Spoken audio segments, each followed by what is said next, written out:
without any further ado, let's get started with today's video. Hi guys, so uh, for example, if your server pictures here or your friends pictures here or in voice chats, if it doesn't show up, it's actually pretty easy to fix. So the first step is to just close Discord like this, and then just go to percentage temp like this on your computer. In the search bar, just type percentage temp, and then just delete everything here.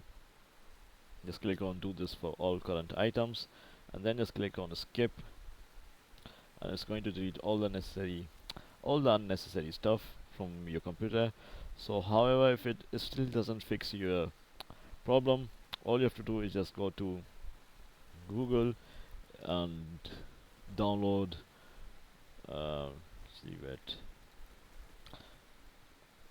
just go to Google and write Proton VPN. It's a free VPN that you can use, and if you use a VPN, it's going to fix your problem 100% most of the time. However, if you want to use a paid VPN, you can also use it. So this is a good free alternative to NordVPN. You can use this VPN and it should fix your Discord profile picture issue.